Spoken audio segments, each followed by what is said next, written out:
Welcome back, Shadow Warriors. You know, I get a lot of questions, but there's one question that comes up more than any other. It's not about grammar. It's not about vocabulary. People ask me, Adam, how do I stop translating in my head? If you've ever asked yourself that, if you feel like there's a busy little translator working overtime between your thoughts and your mouth, then this conversation is for you. This is English Unleashed, and I'm your host, Adam. Let's dive in. Let's talk about what's really happening in your mind when you speak. You have a thought, a feeling, an idea, an image. It's pure meaning. It has no language. Then you need to speak English. So what does your brain do? If you're like most learners, it grabs that thought, runs over to your native language department, finds the words there, and then runs to the English department to find the equivalents. It's exhausting. It's like trying to run a race with heavy weights on your ankles. But what if we could cut out the middleman? What if your thought could go straight to the English-speaking part of your brain? This is what we call thinking in English. And I'm going to let you in on a little secret. You don't need to be fluent to start thinking in English.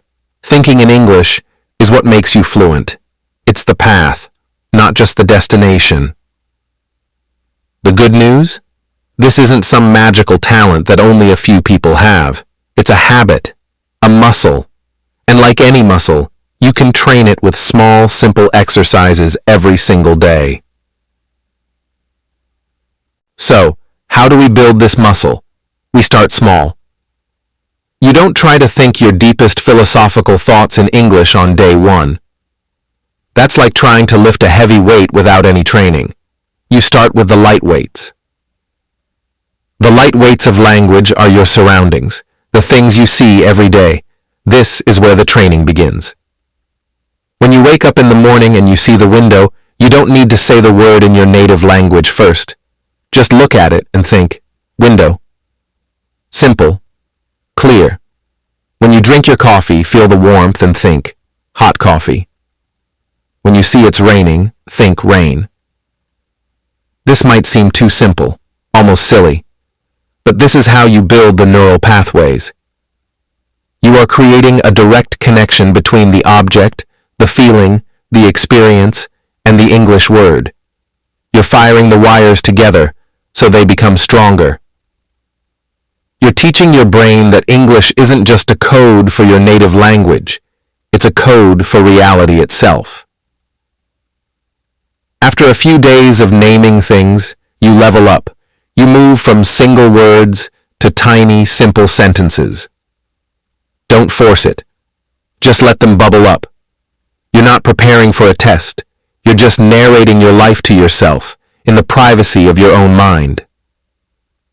So instead of just rain, you might think, it's raining.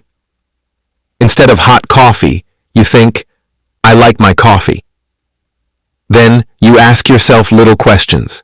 You look out the window and think, is the bus late? You look at your schedule and think, what meeting is first? This is the key. It's not about correctness, it's about connection. It doesn't matter if the grammar is perfect in your head. No one is listening.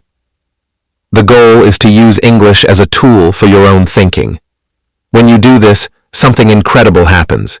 English stops being a subject you study and starts being a part of you. Now I can hear what some of you might be thinking. But Adam, my inner voice is so fast. English is slow. Exactly. That's why we practice in the safe space of your mind. Your inner voice can be as slow as it needs to be. There's no pressure. The translator in your head is fast because it's a habit. We are building a new, better habit. And every new habit feels slow and awkward at first. The moment you notice yourself translating, don't get frustrated. Gently guide yourself back. See the object again and connect it directly to the English word. It's like meditation. You notice your mind has wandered and you gently bring it back to the breath. Here, you bring it back to the direct connection.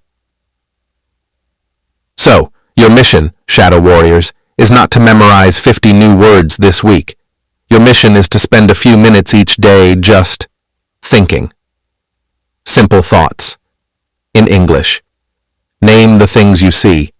Describe your actions. Ask yourself simple questions. You are not just learning English, you are slowly, surely becoming English. Remember, fluency isn't about speaking without thinking. It's about thinking directly in the language. You're building a new home for your thoughts, and I promise you, it's a beautiful place to live.